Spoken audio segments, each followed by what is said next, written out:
Hello everyone. What are you doing? Worrying about your child's future? तर काळजी नका करू. फक्त मुक्ताई कॉन्व्हेंटला संपर्क साधा.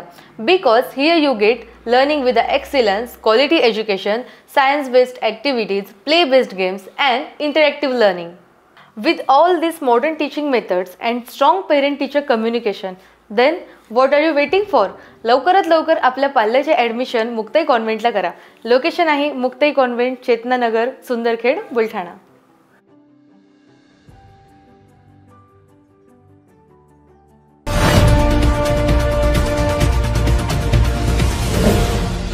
सिटी न्यूज वसा जनसेवेचा. जिल्हा परिषद प्रशासनाने आपल्या शाळांमधील पटसंख्या कमी झाल्याबद्दल शिक्षकांना दोषी धरून 35 जणांवर निलंबनाची थेट कारवाई केली आहे. दरम्यान या प्रकारामुळे शिक्षकांमध्ये मोठा रोष निर्माण झाल्याचे पाहायला मिळत आहे. एकीकडे जिल्हा परिषद प्रशासन या प्रकरणी एवढ्या धडक पद्धतीने निर्णय घेताना दिसत आहे, परंतु दुसरीकडे वर्षानुवर्षांपासून बोगस दिव्यांग प्रमाणपत्र घेऊन नोकरी करणाऱ्यांवर कारवाई करण्यात एवढी दिरंगाई का करत आहे, असा प्रश्न या निमित्ताने उपस्थित होत आहे.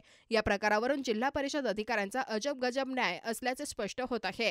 गेल्या अनेक महिन्यांपासून दैनिक जनसंचालन व सिटी न्यूज जिल्हा परिषदेत बोगस दिव्यांग प्रमाणपत्र घेऊन नोकरीत दिव्यांगांचे लाभ उपटण्याचे काम धडधाकट शिक्षक व कर्मचारी करीत असल्याबाबत भांडाफोड केला आहे.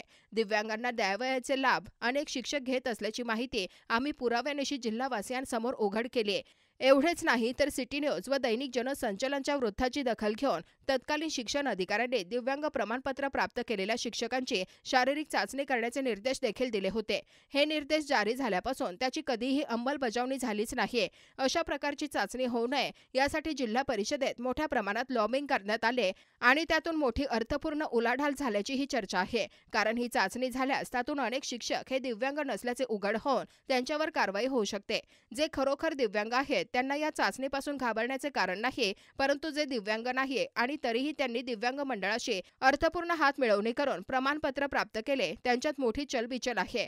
दुसरीकडे जिल्ह्यातील ज्या शाळांमध्ये 0 ते 10 पटसंख्या असलेल्या शाळांमध्ये शिकवणाऱ्या शिक्षकांवर निलंबनाची कारवाई करण्यात जिल्हा परिषद प्रशासनाने मोठी तत्परता दाखवली आहे. खरे तर पटसंख्या कमी होण्यास अनेक प्रकारची कारणे आहेत. तसेच या प्रकाराला शिक्षण व्यवस्थेतील जवळपास सर्वच घटक आणि अधिकारी पदाधिकारीही जबाबदार आहेत, परंतु केवळ शिक्षकांना जबाबदार धरून त्यांना एक प्रकारचा बळीचा बकरा केला गेल्याचे दिसून येत आहे.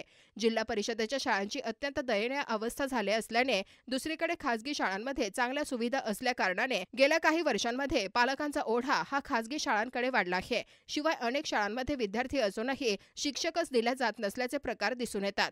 अनेकदा पालक व गावचे पुढारी हे विद्यार्थ्यांना जिल्हा परिषदेत आणून बसवतात व शिक्षकांची मागणी करतात. मग या वस्तुस्थितीकडेही जिल्हा परिषदेचे वरिष्ठ अधिकारी दुर्लक्ष करणार का? स्वतःची कार्यतत्परता सिद्ध करण्यासाठी जिल्हा परिषदेचे अधिकारी एवढे उतावीळ होते, तर मग हीच कार्यतत्परता शिक्षण अधिकाऱ्यांनी दिलेल्या शारीरिक तपासणीच्या आदेशाला केराची टोपली दाखवणाऱ्या आणि बोगस दिव्यांग प्रमाणपत्र घेऊन काम करणाऱ्या शिक्षकांवर का दाखवली नाही, असा सवाल या निमित्ताने उपस्थित होत आहे. विशेष म्हणजे शिक्षकांना जबाबदार धरून निलंबनाचा निर्णय ज्या सभेत घेण्यात आला त्या सभेला केवळ जिल्हा परिषदेचे मुख्य कार्यकारी अधिकारी, शिक्षण विस्तार अधिकारीच उपस्थित होते.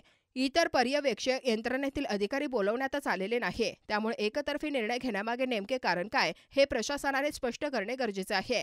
जिल्हा परिषदेचे वरिष्ठ अधिकारी जोपर्यंत दिव्यांग प्रमाणपत्र असलेल्यांची आरोग्य तपासणी करत नाही आणि त्यातील बोगस दिव्यांगांवर कारवाई करीत नाही, तोपर्यंत जिल्हा परिषदेच्या कामकाजासंदर्भात अशा प्रकारचे प्रश्न जनतेचा प्रहारी म्हणून दैनिक जनसंचालन व सिटी न्यूज उपस्थित करीतच राहणार आहे. बोगस दिव्यांग प्रमाणपत्र असलेल्या शिक्षक व कर्मचाऱ्यांचे लवकरात लवकर निलंबन करावे अशी मागणी या निमित्ताने आम्ही येथे करीत आहोत.